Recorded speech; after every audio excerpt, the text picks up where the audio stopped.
Love stories.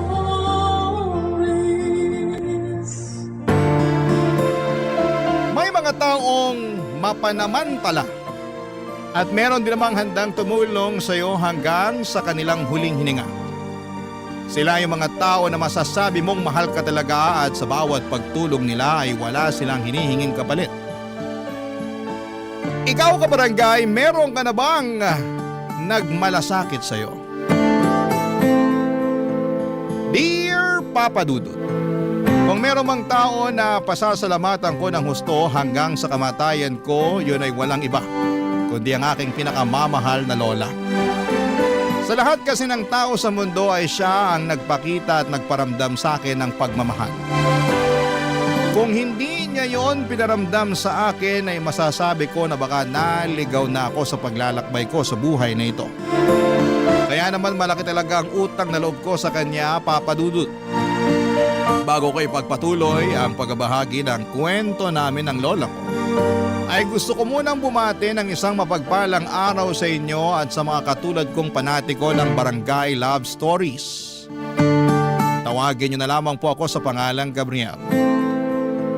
32 years old at isang virtual assistant. Lumaki at pinanganak sa Pangasinan. Kasama ko sa tinitirhan naming maliit na barong-barong noong araw ang mga magulang ko at ang aking lola na nanay ng aking ina. Wala akong kapatid, solong anak lamang ako. Ang tatay ko ay nagtatrabaho bilang tricycle driver at ang nanay naman ay tumatao sa isang sanglaan sa bayan. Bali lola ko na halos ang nagpalaki sa akin. Dahil madalas abala ang mga magulang ko sa pagtatrabaho. Kaya nga hindi kataka-taka na makilola ako. Tapos nung tumungtong na ako sa edad na 18 anyos, ay iniwang kami ng nanay matapos niyang sumama sa ibang lalaki. Dahil sa nangyari sobrang galit na galit ang tatay ko, Papa Dudut.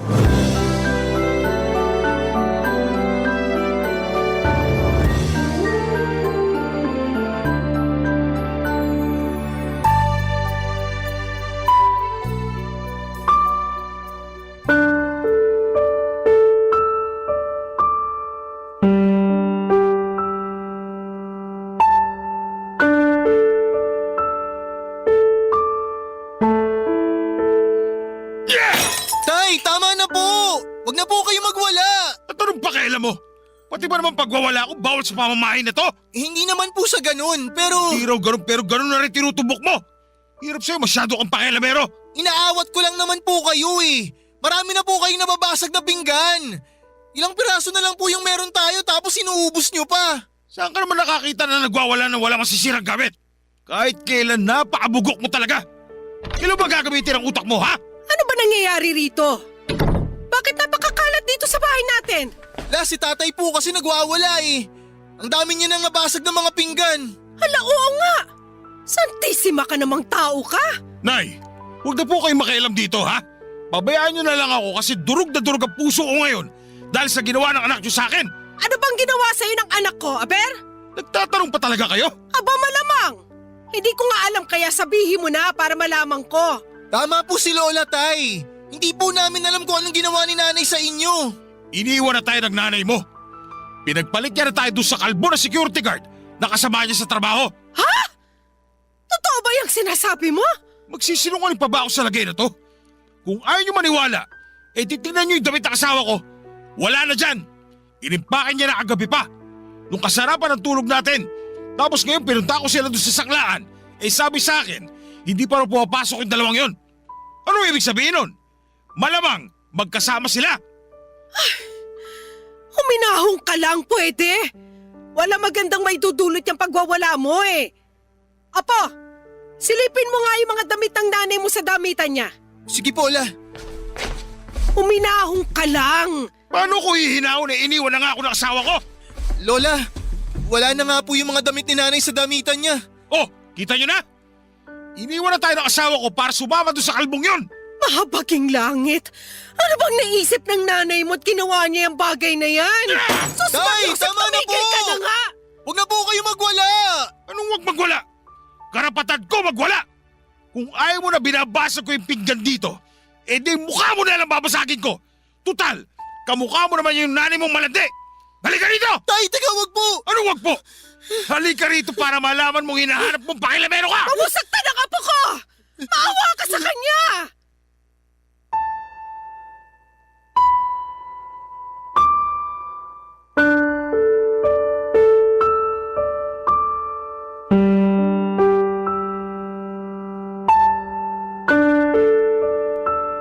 Papa Dudut, hindi sa pinagtatanggol ko ang nanay ko pero meron na rin kasing history ng pambababae ang tatay ko. Hindi kagaya ni nanay, nakatrabaho niya ang kinalantari niya. Si tatay naman ay pasahero niyang babae. Nagkahulihan at nagkaaminan na sila noon ni nanay pero mali ako nang akalain kong pinatawad na siya ng nanay ko. At ang malala pa ay nagiganti pala ito sa kanya kaya naman galit na galit si tatay. Bukod kasi sa pangangaliwa ni nanay at pag-iwan sa aming pamilya ay apak na apak din ang ego ng tatay ko. Simula nang iwanan kami ni nanay ay naging mainitin na ang ulo ng tatay ko. Kaunting kibot ay nagagalit siya. At ako ang madalas niyang pagbuntunan ng init ng ulo niya. Katwiran niya ay kamukha ko raw ang nanay ko at naiirita siya sa akin. Tama ba yun? Kahit saang anggulo tingnan at ituwid ay maling-mali pa rin na sa akin niya ibaling ang galit niya. Hindi ko naman kontrolado ang pag-iisip ng nanay ko at mas lalo na hindi ko ginusto. Ang resulta ng ginawa nitong panlalalaki, buti na lamang at laging to the rescue ang lola ko.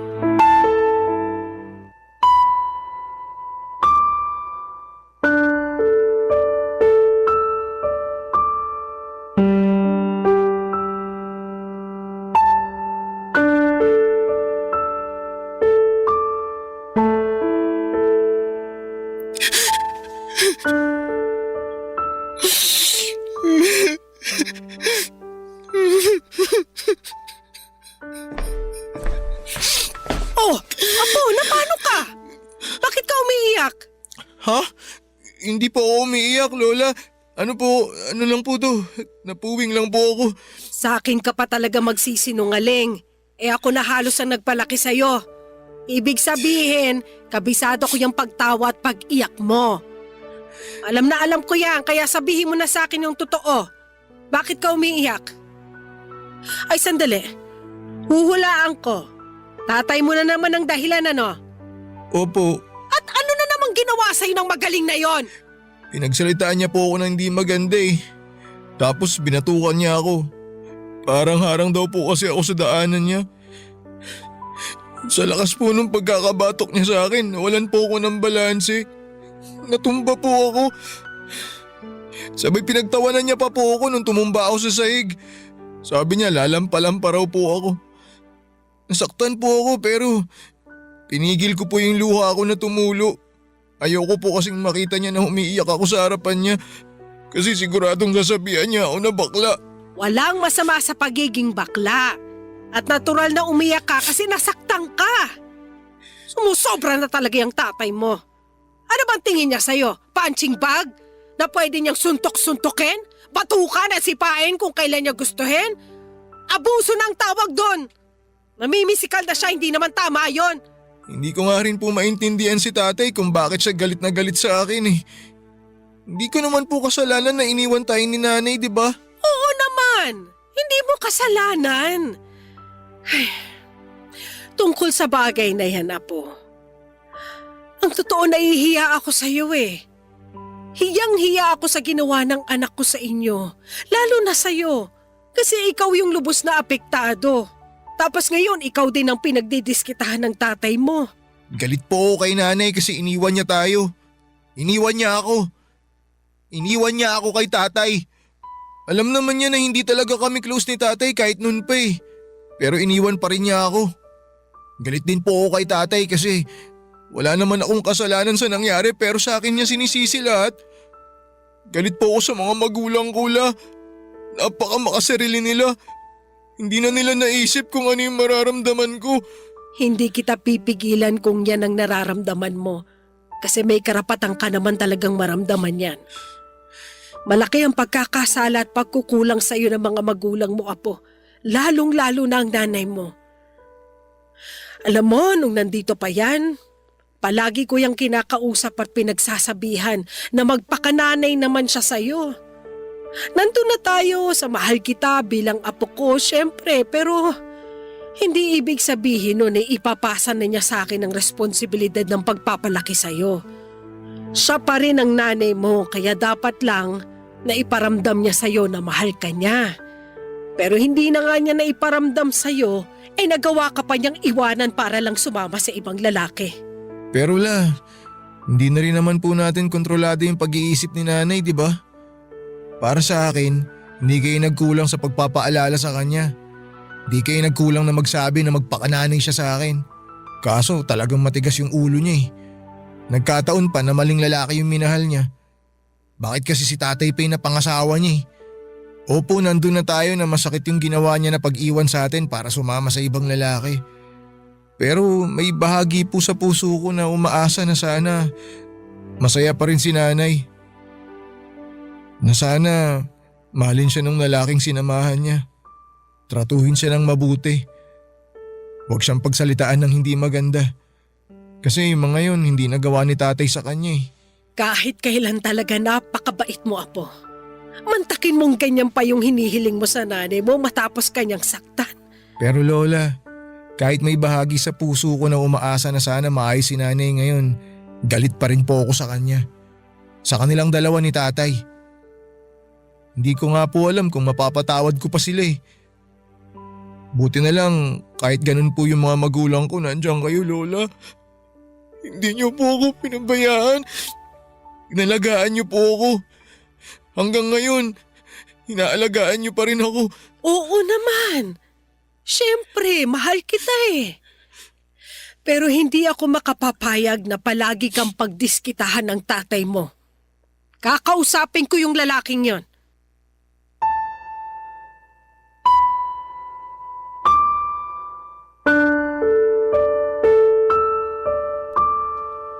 Papadudot, nasabi ko na lang tuloy sa aking sarili na kung wala ang lola ko para umalo sa akin ang mga panahong yun ay matagal na akong nasiraan ng ulo. Ang hirap lang kasing patuloy na intindihin ang pinanggagalingan ng tatay at nanay ko lalo na at hindi naman sila ang lubhang apektado ng sitwasyon. Ako naman na anak nilang hustong nahihirapan dahil sa bunga ng mga desisyon nila sa buhay. Kaya nga sa edad kong yon ay unti-unting nabuo sa puso ko ang magkahalong galit at tampo para sa aking mga magulang. Para po sa akin ay napakamakasarili nila at sobrang unfair. Buti na lamang at nasa tabi ko ang lola ko na kahit no read and no write ay handang magsakripisyo para sa akin. Papadudot, simula kasi noong nanlalaki ang nanay ko ay inubos na ni tatay ang pera at kinikita niya mula sa pamamasada sa kanyang pambababae. Barangay Love Stories. Barangay Love Stories. Papadudot, bihira na lang magambag si tatay sa bahay para sa pagkain namin at pambayad ng bills. Nakikikabit na lamang kami ng kuryente sa kapitbahay namin, kaya nung wala na kaming maiabot na pera bilang pambayad, ay pinutulan nila kami. Wala na rin kaming nagawa dahil nga walang-wala rin kami ng panahong yon. Kaya upang magkaroon ng ilaw sa aming munting tahanan, ay gumamit na lamang kami ng gasera. Ang ilaw na nagmumula sa gaserang yon ang nagsilbi naming liwanag sa aming bahay tuwing sumasapit ang gabi. Sa liwanag din ito ako nag-aaral at nagsusulat ng aking mga takdang aralin. Kahit na mahirap ang buhay, noong araw ay ginapang ako ng lola ko sa aking pag-aaral. Kaya po ako nakapagtapos ng high school. At bagaman 20 anyos na ako noon, late na sa karaniwang edad ng mga graduate na dapat sa high school, ay proud pa rin ako sa aking sarili dahil napasa ko ang pag-aaral na ito. At si Lola naman ay naging masaya sa pagtatapos kong yon.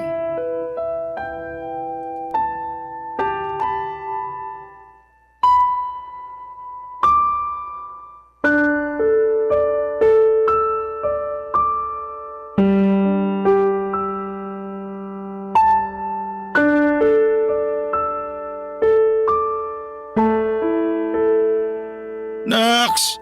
Sino mag-aakala na makakatapos ka sa high school? Akala ko habang buhay ka na dun eh. Talo ka pa ng mga anak na mga katoda ko. Mas bata pa sa'yo yung mga yon. 2 taon lang naman po yung tanda ko sa kanila. Di naman po masyado nagkakala yung agwat ng mga edad namin. Kahit na. Saka saan ka naman nakakita ng 20 anyos na pero nasa high school pa rin? Ikaw pa lang yung nakita ko ng ganon. Alam naman po natin kung bakit ako late natapos sa high school, di ba? Pahinto-hinto po ako sa pag-aaral. Kasi hindi naman importante sa inyo na makapagtapos ako eh. Aba, ba't bigla mo naman ako sinisisi dyan? Hindi ko po kayo sinisisi. Sinasabi ko lang po yung totoo. Totoo naman na hindi nyo sinusuportahan yung pag-aaral ko eh. Kasi busy kayo sa pambababae nyo. Mas ginagastusan nyo pa yung mga babae nyo kaysa sa akin na anak nyo. Oy, bakit? Mapapaligay mo ba ako katulad ng ginagawa nilang pagpapaligay sa akin? Talaga ba? Itatanong nyo yan sa anak nyo? Ayun na nga. Anak kita, kaya ano pa bang dapat kong asahan sa'yo? Yung mga babaeng yon na ibibigay nila yung kaligayahan na hindi magawang ibigay ng magaling mong nanay kasi sumama siya sa ibang lalaki. Pero hindi pa rin po tama naman babae kayo. Lalo na may anak kayong dapat sinusuportahan. Imbis na sa iba nyo binabaling yung atensyon nyo, pati na yung pera nyo, dapat sa pamilya na lang po natin ni Lola. Huwag mo nga akong diktahan kung paano ko gustong gastusin yung pera ko. Akin naman yon. Pinaghirapan ko yon at ni katiting wala kang ambag doon. Saka, kailan ka ba natutong manumbat? Yan ba natutuwa mo sa eskwelahan? Yung sagot-sagutin ng magulang mo? Kasi kung oo, aba, ipakausap mo sa akin yung teacher mo para matalakan ko at masabi na wala ka namang natutuhang tama. Kayo nga eh. Naturingang nakapag-aral din nung araw pero mukhang wala rin kayong natutunang mabuting asal sa eskwelahan. Aba, ang kapal ng mukha mo sabihin sa akin yan. Bakit? Porke nakapagtapos ka na ng high school kaya mo na sarili mo? Hoy, para sabihin ko sa'yo, anak lang kita at wala kang karapatan na pagsalitaan ako ng ganyan. Saka, wala ka pang may pagmamalaki. Saka mo na lang ako talakan ng ganyan pag marunong ka na kumita ng sarili mong pera. Teka, kailan mo pala balak magtrabaho ha? Hindi ko pa po naiisip yan. Naasikaso ko pa po yung requirements ko para makapag-aral ako sa kolehiyo. At plano mo pa talaga magkolehiyo? Sige, sino magpapaaral sa'yo ha? Bakit? Hindi niyo ako pag-aaralin? Ano bang nasingot mo tinatanong mo ako ng ganyan? Siyempre, hindi ang sagot ko dyan. Matik na yon. Pero, responsibilidad niyo po yun bilang tatay ko. Ano naman? Anong ano naman? Anong klaseng sagot yan? Responsibilidad niyo na pag-aralin ako, tay. Matagal ko nang tinalikuran yung responsibilidad na yun sa'yo. Kaya huwag mo na akong asahan pagdating sa bagay na yan. Tsaka, hindi ko pa ba nadala nung nasa high school ka pa lang? Mas madalas pa ako magbuisit sa pagmumukha mo kaysa matuwa sa'yo para maisip na bigyan ka ng pambaho sa eskwelahan, hindi ba? Kaya ewan ko ba naman sa'yo kung ano nang pumasok dyan sa utak mo. Ito, payo lang ha. Siyempre, bilang tatay mo, imbis na pangarapin mo mag-aral sa kolehiyo, bakit hindi ka nalang magtrabaho? Mas magkakaroon ka pa ng pakinabang pag ginawa mo yung bagay na yon. Baka nga mas matuwa pa ako sa'yo. Ayaw mo ba nun?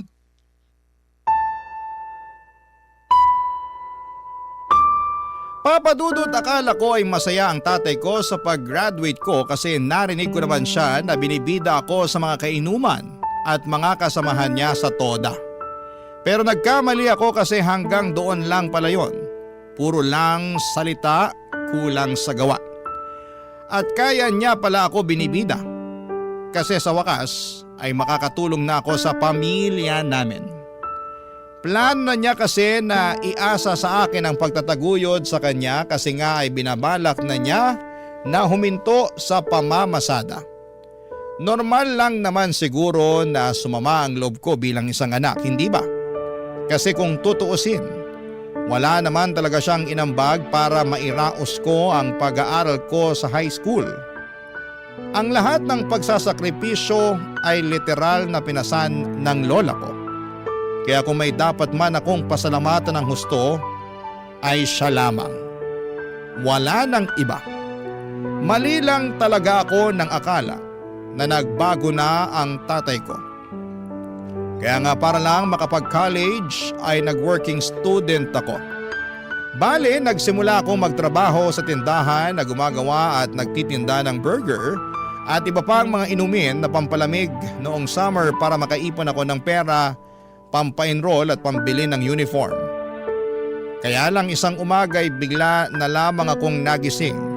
Nawala na yung pera na pinag-ipunan ko dahil kinuha ng magaling kong ama, Papa Dudut.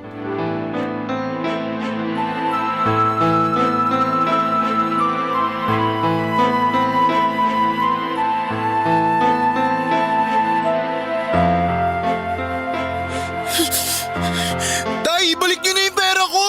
Ano ba pinagsasabi mo? Anong pera? Inipon ko yun tapos kinuha niyo lang, gagastusin niyo lang! Huwag po kayo magsinungaling, nakita ko po kayo na may nahalungkat sa damitan ko kagabi. Hindi ko lang kayo kinausap kasi antok na ako nun.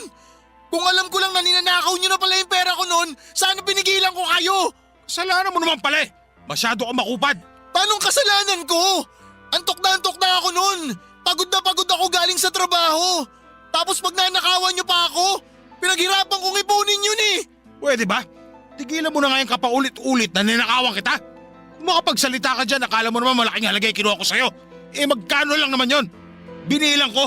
Wala pa nga yata 5,000. Pero sa akin, malaking halaga yun, Tay. Para yun sa pag-aaral ko eh. Pambili ko yun ng uniform at iba pang mga gamit. Marami akong paggagamitan ng pera. Yun tayo eh. Di ba sinabihan na kita na imbis na tumuloy ka dyan sa pagkakolehiyo mo, eh magtrabaho ka na lang? Ginagawa ko naman po ah. Di ba nagtatrabaho nga ako? Nagtrabaho ka nga pero para pa rin dyan sa peste pag-aaral mo. Hindi ko tuloy alam kung bobo ka o ano eh. Kasi hindi ka nakakaintindi. Uulitin ko ha. Makinig ka mabuti. Sabi ko magtrabaho ka para sa pamilya natin. At kalimutan mo na yung pag-aaral mo. Wala ka naman patutunguhan dyan eh. Mag-aaksaya ka lang ng ilang taon. Hindi po pag-aaksaya ng panahon yung pag-aaral. Paano nyo nasasabi yan? Eh hindi nga kayo nakatungtong ng kolehiyo eh. Desisyon ko na hindi magkolehiyo kasi mahirap ang buhay namin nung araw. Mas pinili ko na lang magtrabaho para mabuhay kaysa magpakamatay sa pag-aaral na yan. Pag nakapagtapos ako, magtatrabaho pa rin naman ako eh. Kaya inunahan ko na lang. Saka, hindi ka talaga nakakaintindi no? Pinagtatrabaho na kita para kumita ka ng pera. Kasi nga mahirap yung buhay natin. Pero napakatigas ang bumbura mong bata ka. Mas gusto mo pa mag-aral kaysa magkaroon ka ng silbi sa buhay. Bakit hanggang labasan naririnig kong boses niyo magtatay? Ano ba nangyayari rito? Ito kasing apo nyo, sinasagot-sagot ako. Akala mo kung sino? Para bang hindi natuto ng mabuting asal sa eskwelahan. Tama bang lumabas sa magulang? Ano, sige nga! Totoo ba yung sinabi ng tatay mo, Gabriel? Sinasagot-sagot mo raw siya? Paano hindi ko po siya sasagutin, La? Ninakaw niya po yung pera na inipon ko. Pambili ko yun ng uniforme ko. Gagamitin ko yung pangkolehiyo ko eh. Eh talaga naman. Naiinis na talaga ako sa kapaulit-ulit mong ninakawan kita ha? Totoo naman, Taya. Bakit? Ano bang gusto niyong sabihin ko? Totoo ba yan? Nagawa mo nakawan ng anak mo? Hindi naman ninakaw. Sobra naman kayo sa akin. Kinuha niyo yung pera ko. Hindi naman yun sa inyo. Hindi ba pag nanakaw yun? Plano ko lang naman hiramin yun. Ibabalik ko rin sa'yo. Alam mo naman na hindi ako nakakapamasada, hindi ba? Wala akong sariling pera kaya pahiramin mo ako. Pero mali pa rin ang pangunahan mong anak mo pagdating sa pera niya. Hindi tama na kunin mo sa kanya nang walang paalam. Dahil lang wala kang sariling pera o kahit na kailangan mo pa. Tsaka hindi ka ba nakikinig sa anak mo? May mahalagang paggagamitan ng anak mo nun. Kayo hindi nakikinig sa akin. Sinabi ko nang hihiramin ko lang yung pera, ibabalik ko rin. Ano gusto nyo? Gumawa ako ng masama sa ibang tao para lang magkapera? Ang hirap sa inyo, hindi kayo marunong umintindi. Saka, hindi hamak na mas mahalaga naman yung paggagamit ako sa perang ito. Papa Dudut, umabot na talaga sa sukdulan ng galit ko sa tatay ko ng panahong yon. Dahil sa ginawa niyang pagnanakaw sa akin ay parabang naubos na rin ang katiting na respeto ko sa kanya bilang isang ama. Kaya nga hindi niyo ako masisisi kung nagalit talaga ako sa kanya ng husto. At napagsalitaan ko siya ng hindi maganda. Kung hindi pa dumating si Lola para umawat, ay baka nagkasakitan pa kami ng husto ng tatay ko. Ngunit sa kabila ng mga sinabi kong hinaing, at sama ng loob sa kanya ay wala pa ring bakas ng pagsisisi ang tatay ko. Ni hindi nga siya natinag at mas nanaig sa kanya ang pambabastos ko bilang anak niya. Hindi niya naisip ang bigat ng kasalanan niya sa akin, lalo na at kailangan ko ang pera na ninakaw niya sa akin. Hindi ko lubos akalain na sa dami ng tao sa mundo ay siya pa talaga ang tatay ko na gagawa ng masama sa akin, Papa Dudut. Barangay Love Stories. Barangay Love Stories. Papa Dudut, akala ko talaga ay wala ng pag-asa na makapag-college ako ng taong yon. In fact, tinanggap ko na lamang na hindi na ako makakapag-enroll at makakabili ng uniforme at mga gamit dahil sa kagagawan ng tatay ko. Plinano ko na lamang na magtrabaho noon at mag-ipon ng pera para makaalis kami ng lola ko sa bahay namin. Buo na ang desisyon ko noong iwanan ng tatay ko dahil sobrang toxic niyang klase ng tao. Ngunit gumawa ng paraan ng lola ko para matuloy ang pag-aaral ko sa kolehiyo. Ipinangutang pala niya ako sa kakilala niyang nagpapautang ng pera, pang-enroll at pambili ko ng uniforme at iba pang gamit sa eskwelahan. Sinadya niyang hindi sabihin sa akin dahil sigurado raw na tatanggihan ko yon. Totoo naman dahil allergic ako sa utang, pero dahil alam kong gusto lang ng lola ko na makapag-aral ako ay tinanggap ko na ang pera at ginamit para makapag-kolehiyo. Pinangako ko na lamang sa kanya na tutulungan ko siyang magbayad noon. Kaya hindi pa rin ako huminto sa pagtatrabaho habang nag-aaral. Ang laki talaga ng pasasalamat ko sa Panginoon dahil hindi man ako nagkaroon ng matitinong magulang, ay meron naman akong mabait, mapagmahal at mapagkalingang lola. Siya ang pumuno sa lahat ng pagkukulang ng mga magulang ko sa akin. Kaya naman na-appreciate ko talaga ng husto ang pananatili niya sa buhay ko. Kaya lang hindi sila magkasundo ng tatay ko at bukod sa akin na madalas nitong pagdiskitahan ng galit dahil sa panlalalaki ni nanay, ay napagbabalingan din niya ng init ng ulo ang lola ko.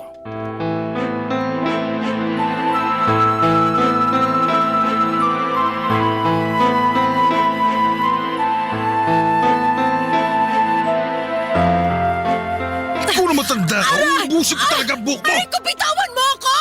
Hindi kita bibitawan kasi naiirita ako sa pagbumukha mo! Ano bang ginawa ko sa'yo? Wala naman akong ginagawa sa'yo, ha! Bitawan mo ako, sabi! O yan! Masyado ka kasi pakilamera! Bobo ka, matanda ka! Pati pag-inom ko kasama mga kumpare ko, pinakikialaman mo! Kung bakit kasi hindi mo nalang pakialaman yung buhay mo! Hindi kita pinakikialaman! Nasa'yo pa rin ang desisyon ko, ipagpapatuloy mo yung pagbibisyo mo! Ang akin lang, sinasaway lang kita! Dahil panay na ang pagkakasakit mo, kakainom mo ng alak at kakasigarilyo! Anong pananaway? Pakikialam pa rin yung tawag doon! Pinaganda mo lang! Parang awa mo na! Huwag mo ako saktan, matanda na ako! Wala akong pakialam! Dapat sa'yo, turuan ng leksyon para magtanda!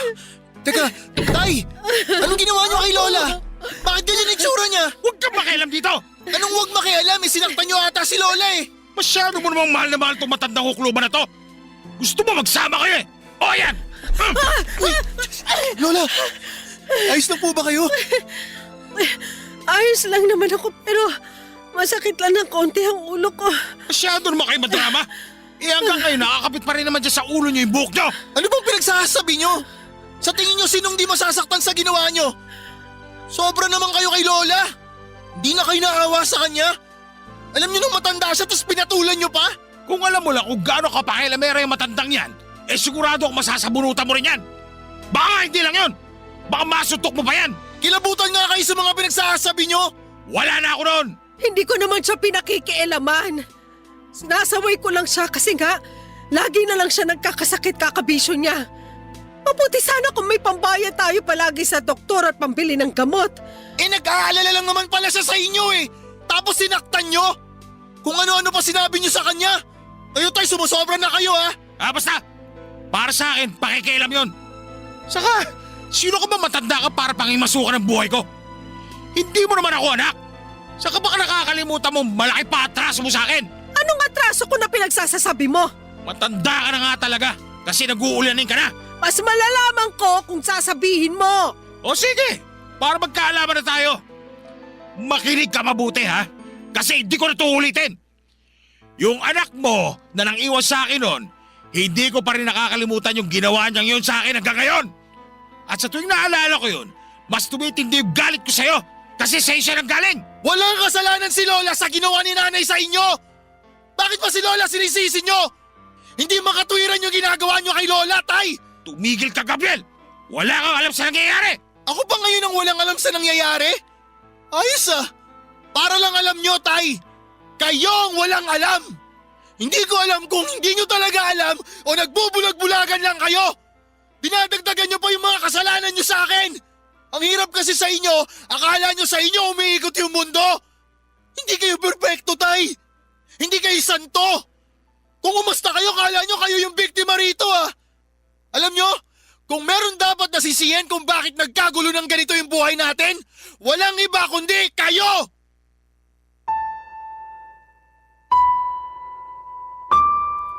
Papa Dudut, may ititindi pa pala ang galit ko sa tatay ko matapos kong maabutan at makita na sinasaktan niya ang lola ko. Kaya agad na nagdilim ang aking paningin ng mga sandaling yon. At kulang na lamang ay malumpo ko siya sa bugbog. Oo, pinatulang ko na si tatay sa pamimisikal niya kay lola. Buti na lamang at inawat ako ng lola ko. Alam ko na tatay ko pa rin siya pero nawalan na talaga ako ng respeto sa taong yon simula nang hindi na niya ako sinuportahan bilang anak. Saka hindi ba siya naaawa sa lola ko na matanda na? Tapos kung saktan niya pa, akala mo ay gaganti sa kanya si lola, saksi ako sa unti-unting pangihina ng katawan niya kaya bihira na lamang siya noong makapagtinda. Siyempre hindi yun alam ng magaling kong ama. Dahil minsan lang naman siyang umuuwi sa bahay namin. Bali umuuwi lamang siya kung kailan niya lamang gusto, kaya nga galit kami sa kanya ng lola ko. Para sa akin ang kapal ng mukha niyang manumbat at manakit ng mga panahong yon. Kaya nga hindi ako nagsisisi nang sabihin ko pa na sana'y wala na lamang akong tatay. Na kung nagkaroon man ay sana'y hindi na lamang siya kasi wala naman siyang kakwenta-kwenta. Tinalabanan pa rin naman ako noong sinabi niyang tinatakwil na niya ako bilang anak. Nasaktan pa rin ako. Oo, pero hindi ko yon masyadong pinagtuunan ng pansin at sa halip, mas nag-focus ako sa aking lola at sa buhay naming dalawa. Dahil sa away naming yon ni tatay ay mas dumalang ang pag-uwi niya sa bahay namin kaya naman kami na lamang ng lola ko ang palaging magkasama.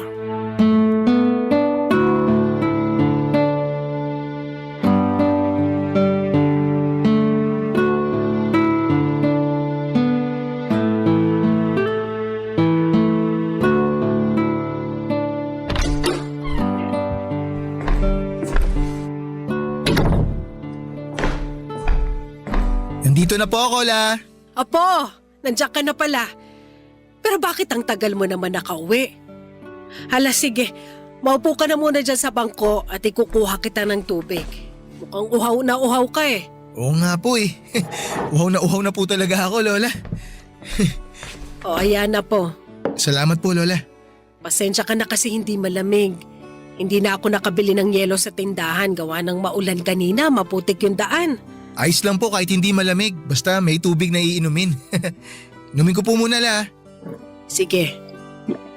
Ay oo nga pala, may binigay sa akin yung mag-asawa na ipinaglaba ko. Talaga may binigay sila sa inyo? Teka, bakit po kayo naglaba, La? Kaya niyo pa po ba? Ay oo naman, palagay mo sa akin. Lola, nag-aalala lang naman po ako sa inyo. Kasi baka sumakit yung balakang nyo kaya mapagod kayo ng gusto. Ayoko naman po mangyari yun. Kaya hanggat maaari, gusto ko na nandito lang po kayo sa bahay tsaka tumigil na kayo sa pamamasukan. Kaya ko pa naman. Tsaka ayoko iasa sa'yo lahat lalo't nag-aaral ka pa. Kaya tutulong pa rin ako sa abot ng makakaya ko. Tsaka ayos lang naman ako. Huwag ka masyado mag-alala sa akin. Sige po, sabi niyo eh. Pero ano po ba yung binigay sa inyo? Ito na nga. Ayan, oh. Nasa plastic na yan. Sandali, buksan ko muna. Ayan oh! Mga delata, noodles, biskwit, chocolate drink. Wow! Yung ibang dilata rito, Lola, mamahalin. Talaga? Opo. Ito po yung nakita ko sa TV na gustong gusto kong tikman kasi mukhang masarap. Pero di ko naman po kayang bilhin kasi sobrang mahal, parang ginto. O ayan, matitikman mo na, Apo. Oo nga po, Lola, ang dami nito. Kaya nga, binigay sa akin kasi wala na raw kumakain sa kanila. Tsaka masyado rin yata ang marami yung binili nila eh. Bibili na raw sila ulit ng bago. Kaya yan, binigay sa akin. Tuwang-tuwa tuloy ako kasi may ulam at makakain na tayo ng ilang araw. Iba talaga kapag mayayaman. Pero, sandali lang po, Lola. Parang may mali eh. Ha? Anong mali? Sabi po sa dilatang to, 2 buwan na po itong expired. Buti sana kung 1 dilata lang, Lola, pero halos lahat po eh. Talaga? Grabe naman. Oh, pati itong mga biskwit at noodles. Expired na rin po itong mga to. Teka po, Lola, bubuksan ko lang tong noodles para malaman natin. Sige nga. Ayan, naku, Lola. Iba na yung kulay, iba na rin yung amoy. Tsaka mukhang sumingaw na rin po. Makunat na eh. Bukas din yata yung pakete. Mukhang inat-ngat ng daga. Mukhang wala na po tayong mapapakinabangan dyan, La. Baka mapaano pa tayo pag kinain natin yan. Mabuti pa, itapon na lang po natin lahat to. O sige. Buti na nga nagkano ng gawin natin kaysa mapahamak pa tayo. Ay, grabe naman sila. Sigurado ako na nabasa naman nila yung expiration date pero pinamigay pa rin nila. Tapos, itinaon pa na ibinigay sa inyo. Di na lang nila tinapon. Paano kung hindi nyo po nabasa? Kung hindi nyo nakita na expired na pala tong mga to, di may nangyari pa sa inyo. Oo nga eh. Kasalanan ko rin talaga kasi hindi ako marunong magbasa. Lola, wala po kayong kasalanan. Sila ang may kasalanan. Sobrang sama nila. Kung sakaling sinadya nilang ibigay sa inyo yung mga pagkain to, parang pakiramdam ko tuloy meron silang hindi magandang pinaplano.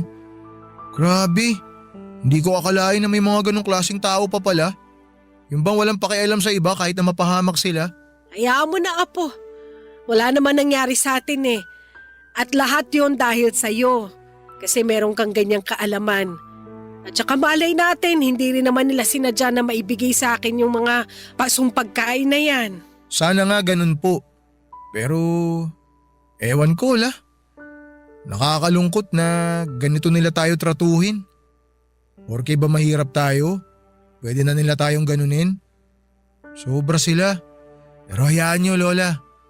Hindi na po mauulit to. Lalo po ako magsusumikap na makapagtapos sa pag-aaral. Para pagdating ng araw, hindi na kayo manghihingi ng makakain natin sa iba. At hindi na rin po kayo makakaranas na mabigyan ng expired na pagkain. Pinapangako ko po sa inyo, Lola. Magsusumikap po ako sa buhay. Magsusumikap po ako para umasenso. Para makabawi po ako sa inyo. Papa Dudut, naniniwala ako na sinadya nilang ibigay kay Lola ang mga pasong pagkain dahil alam nilang hindi ito aalma at malugod niya itong tatanggapin. Hindi ko lang mapigilang magalit para sa lola ko kasi sinamantala nila ang kahinaan niya. Bukod sa tatay ko ay meron pa palang ibang tao sa mundo na makagagawa ng mga bagay na yon. Kaya simula noon ay mas nagpursige na ako sa aking pag-aaral at pagtatrabaho para maibigay ko sa lola ko ang mga pangangailangan niya at naming dalawa. Hindi naging madali ang aking pinagdaanan upang makapagtapos sa kolehiyo. Pero lahat ay kinaya ko kasi ang lola ko ang nagsilbi kong lakas at inspirasyon. Kaya nga hindi nagtagal ay nakagraduate na rin po ako, Papa Dudut.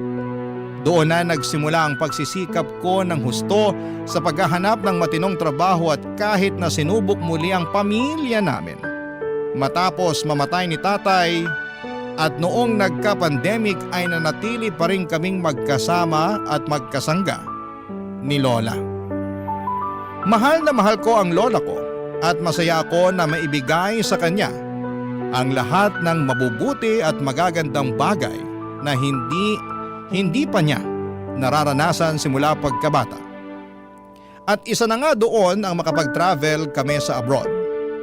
Nakakatuwa ang lola ko lalo at first time niya ring makakita ng snow nang pumunta kami sa Japan. Tapos ay naulit pa yon ng ilang pa naming mga travel abroad para maranasan at makita niya na malaki ang mundo at hindi lang umiikot sa probinsya namin sa Pangasinan.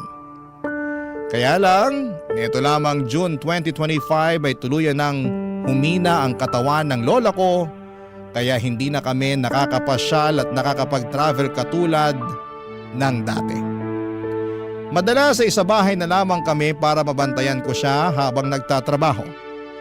Sa ngayon po ay sinusulit na lang namin ang mga nalalabing araw na malakas pa siya dahil palagi niya sa aking sinasabi na anumang sandali ay baka mamaalam na siya. Siyempre nalungkot ako at nasaktan pero ayokong may pagsisihan. Kaya nga nag-decide akong sumulat sa inyong programa upang tuparin na rin ang kahilingan ni Lola na maiere ang aming istorya. Hanggang dito na lamang po ang sulat ko, Papa Dudut. Maraming salamat sakaling mapili po ninyong basahin sa Barangay Love Stories. God bless and more power sa inyong lahat at sa mga kabarangay natin. Ang inyong kapuso at kabarangay forever, Gabriel. Anong say mo sa Barangay Love Stories na ito? Pagkwentuhan natin sa comment section yan.